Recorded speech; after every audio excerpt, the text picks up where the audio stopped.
მოგესალმებით მეგობრებო. გამარჯობათ. მოკლედ, ცოტა სხვა ვიდეო შემოგთავაზებთ ნადირობის თემაში და იარაღის თემაში.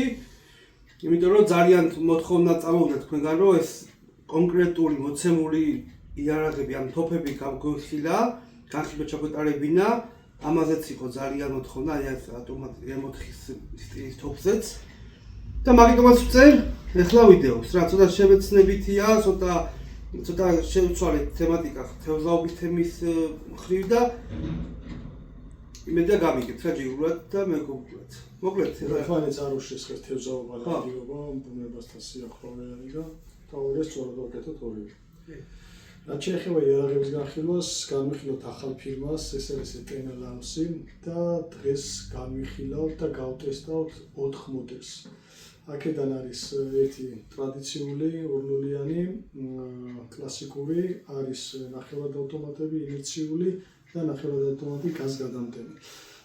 დანარჩენს უკვე ავხსნით სროლის დროს, სასროლედზე და განვიხილავთ ყველა მაქსიმალურად ვეცდებით, ყველა დეტალი, მოხმარების წესით მის შესაძლებლობები, ყველაფერი განვიხილავთ დეტალურად.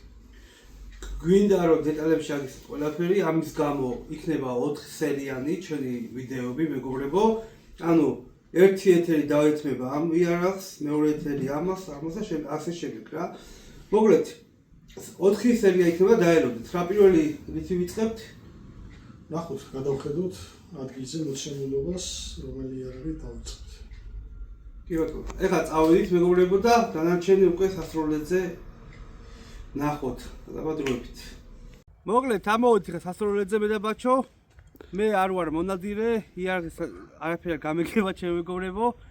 ამ საქმეს ვანდობ ხა ჩვენ ძმას ბაჩოს და ბაჩო განხილვას გააკეთებს, ავიხსნის რაღაცებს, დეტალებში რა თქმა უნდა და გითხარით რომ 4 სერია იქნება. პირველი სერია ხა როგორ დავიწყებთ? ბაჩო გვეტყვის, რომელი თოფიდან? მოკლედ, დავიწყოთ ჩვეულებრივი სტანდარტული ნახევრად ავტომატურით. ეს თოფები, რომლებიც არის აქ, ყველა არის ახალი ფირმა, რომელიც შემოიტანა მაღაზია Amazon-მა და უნდა გავტესტოთ და გაჩვენოთ შედეგი, მიტანა, დაჯგუფება და ნახევრად ავტომატური სისტემის მუშაობა.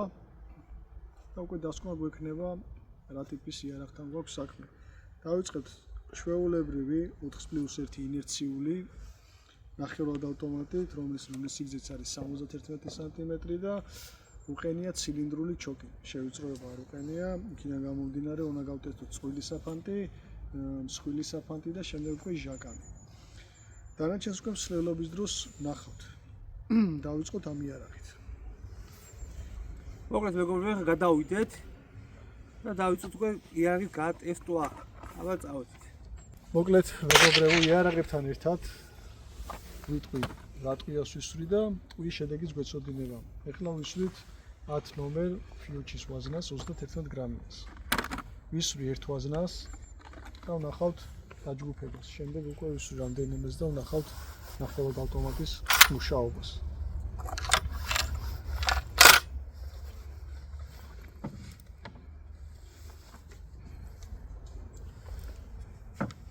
სამიზნე მანძილი გვაქვს 10 ნომერზე 25 მეტრი.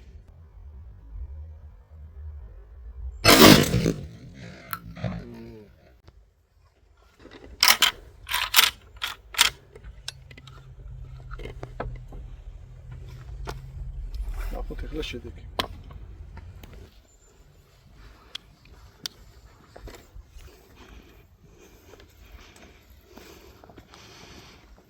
შედეგი ამაში გვაქვს აღებული მოუნიშნავი ხლა რომ კარგად გამოჩნდეს. ეს არის 25 მეტრში ნასროლი და რადიუსს კი ხედავთ. აღებულია მთლიანი დაჯგუფება კარგია. გარშემოც არის მთლიანი რადიუსი აღებულია, მაგრამ აი ამ რადიუსში გვიქნება ინტერესებდა ჩვენ.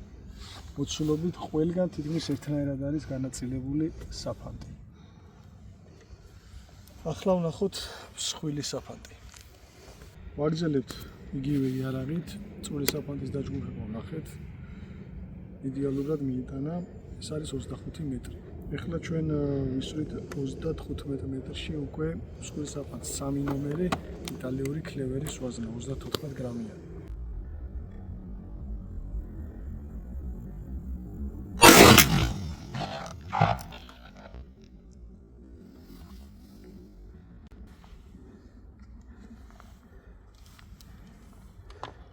ეს იყო 3 ნომერი. ახლა ვნახოთ შედეგი.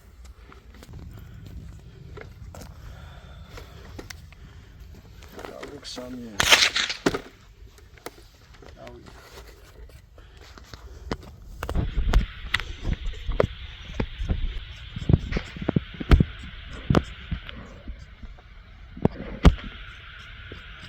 Schöne ჯგუფი.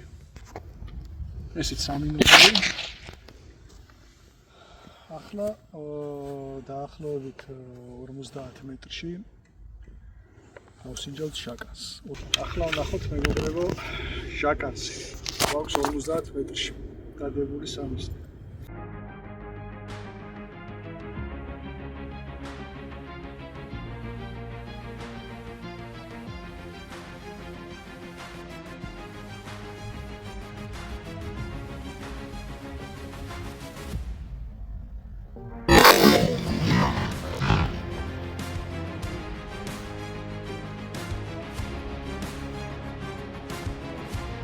მოკლედ ვისროლეთ წვრილი საფანტიც, წვრილი საფანტიც, ცალფად ყვიაც შაკანი და შედეგები ჩანს. ეხლა ჩავდებ 5 ყვიას და ვისვრი ჯერით და ვნახოთ როგორ მუშაობს სისტემა.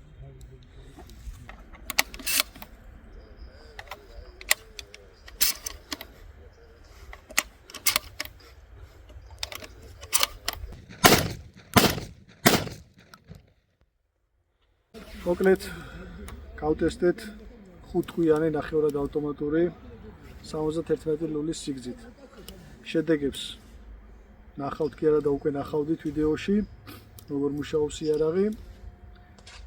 გვაქვს მაღაზია Amazon-ში და ეს არის პირველი გატესტო, ძალიან ბევრი იარაღს გავტესტავთ. თითქმის ყოველდღიურად იქნება ყველა იარაღის რაც ჩვენ მაღაზიაში გვაქვს.